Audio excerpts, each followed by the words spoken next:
Hi. That was a weird way to start. So, apologies for the mood lighting here. My ceiling light in my office just sometimes doesn't work. Uh, but that's not really important. What's important actually is that we talk about the research paper, the big ugly research paper. So let me share my screen. And obviously, this is going to be one of two videos. This is just the overview of what I'm asking you to do. And there will be a longer video where we go over the outline and structure and all that good crap. So I'm just going to read this. This is the prompt. The research paper, you are to propose a solution to a problem in a community, specifically like a community you belong to. Um, I guess, well, it doesn't have to be, but it'd be weird for you to be writing about a community you didn't belong to.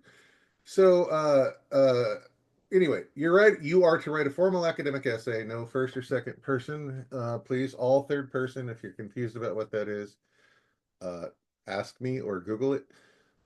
In which you identify one problem in a community, and there's more on that below. Propose no less than three reasonable solutions to this problem. And then finally, argue in favor of one of those solutions as the best solution, which I need to edit this to include that phrase, the best solution.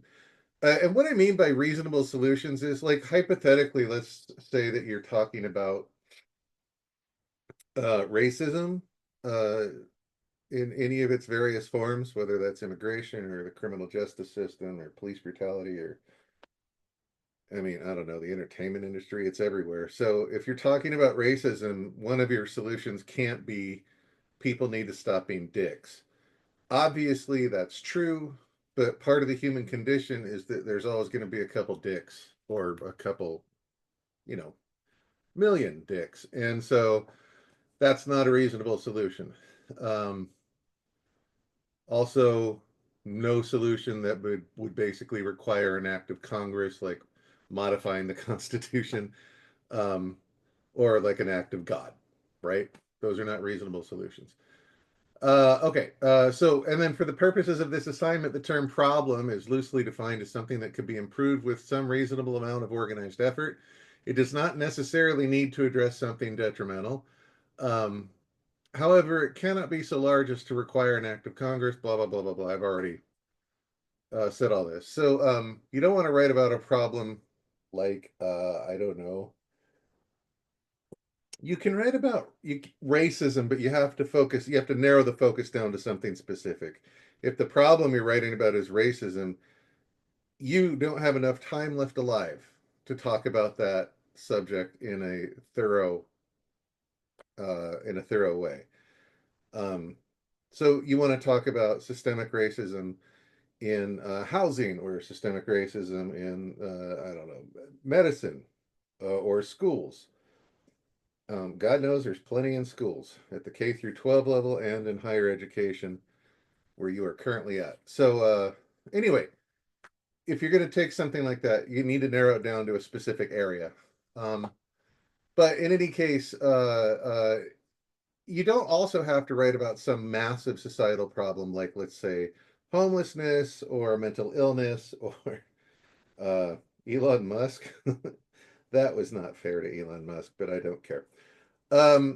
You could talk about, I've had students in the past write about, you know, the streets in my neighborhood are just riddled with potholes, or there's not enough lighting in my neighborhood at night, and it causes people to trip and fall, and blah, blah, blah, blah, blah. Those are problems, and they're real problems, and arguably, they're more important problems than problems like, systemic racism or Elon Musk, because they affect you every single day. I mean, if we're talking about your neighborhood, right? This is something that affects you every single day of your life, as opposed to, Elon Musk only affects us every so often. You get my point, I think. However, if you want to write about larger problems like Elon Musk or systemic racism, that's also fine. Also, obviously, I'm kidding about Elon Musk. I don't know. A, I don't know how you even define him as a problem, and B, I don't know how you solve the problem of Elon Musk. So probably best not to write about him. If you really think you have a good idea, then by all means, feel free to talk to me after class. Moving on. There is a banned research topic, which is gun control. The short version is A, there's just a crap load of really terrible information out there on literally every side of the debate. And B, I have spent more than a decade researching gun control and more importantly, more to the point, gun violence, mass shootings, school shootings. And it's a personal obsession of mine. I'm kind of an expert on the matter, not a major expert, but a low key expert. And also, I just have really strong opinions about it. And so it's very difficult, if not impossible, for me to grade a paper about gun control in a fair and impartial way. So rather than struggle with that, I'm just not letting people write about it.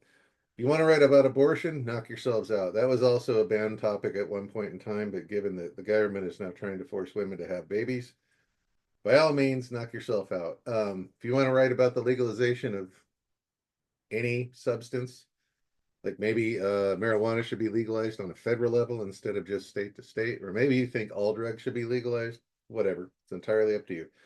If you want to write about that, go for it. Just remember that whatever you write about, you have to find uh, sources, scholarly sources from peer-reviewed academic journals. All right, let's go to procedure.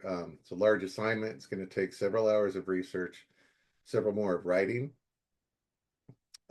One possible way of breaking all this work down is to look at the following three stages. Stage one is to brainstorm some problems in a community. This could be your local community or a larger community you're part of or just familiar with. Eventually, you'll have to narrow the problem down to just one problem in that community. And then, by the way, that's the research proposal. That's all that's asking you to do is like identify a community, identify a problem, and just sort of like brainstorm what are some possible solutions to the problem. Um, but anyway, stage two is to research the problem and various solutions to it. And this may involve researching the nature of the problem.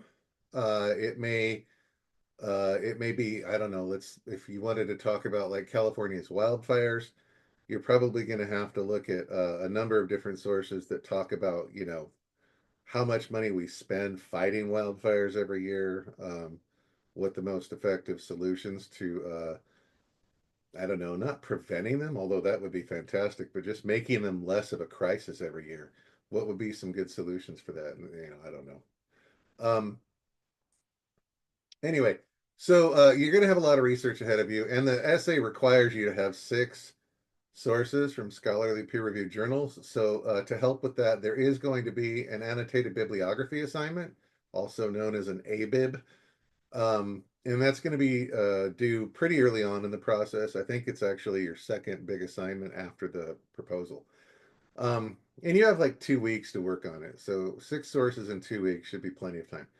Um, Also, if you're having a hard time finding sources for the topic you're writing about, this will give you an opportunity to choose a different topic so that you can make life a little easier on yourself.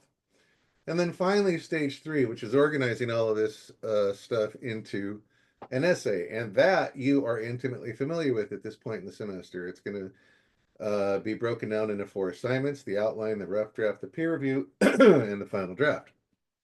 Um, and I'll just reiterate it here. Outline and the rough draft should be written as fast as possible. Just don't make them perfect. It doesn't matter. Just get them written as fast as possible. And then, you know, after you're revising the rough draft into the final draft, make it better. Okay. Also, I'll remind you at this point that there is no revision. Like if you earn less than a 90, you don't get to revise this time around because this is the final assignment for the semester. Okay. And then again, if you struggle with formatting, the student essay template is right here. Please, by all means, take advantage of it. This video that you're watching right now will be right here instead of those words. Let's look at the requirements. This has to be 1,500 words minimum and no more than 2,000. Please treat both of those as very serious. I don't want to grade a 3,000 word essay or 2,500 word essay, to be honest with you. I have over 100 students, which is over 100 essays, and please don't write 3,000 words. That is a lot of work, and my eyes suck. 1,500 words. It's 50% larger than the essays you've written up to this point in the semester. So instead of like a 5 paragraph,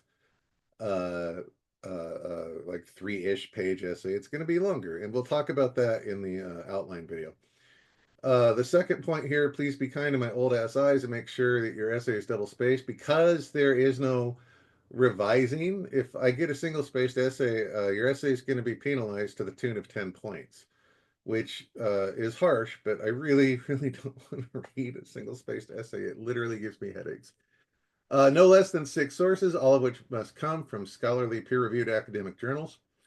You need to have one body paragraph discussing the problem, one body paragraph each for your 3 proposed solutions, and at least one body paragraph identifying the preferred solution that discusses the pros and cons of the other 3, or of the various 3 solutions. Formal third-person tone. The thesis statement needs to specify all proposed solutions. It doesn't need to specify which is the best. And again, we'll talk about this in the outline video. Blah, blah, blah, blah, blah. Flawless MLA formatting. Obviously, use the student template, essay template, or go to the Purdue Law website and use them as a guide.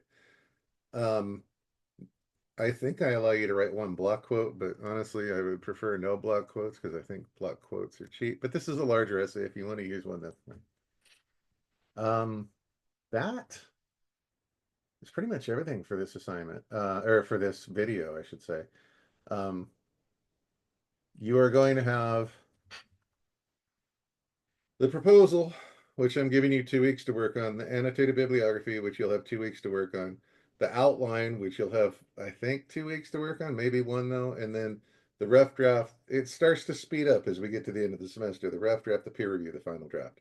Also, the last thing I need to say about this is there is a research presentation. That is our final for this class. So you're going to be, and I know everyone hates this, but whatever, you'll survive it. It builds character. Everyone will be giving a research presentation on the research they did for this essay. So you'll be standing up in front of the class. Everyone will be terrified, so don't worry about it. They'll all be rooting for you.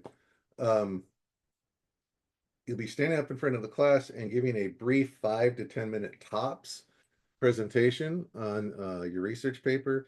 You'll be using a PowerPoint or a Google Slides presentation to help you with that presentation. And I think that's everything that needs to be said about this assignment. It's a lot of work, but that's why it is spread out over roughly half of the semester, maybe even a little bit more than half.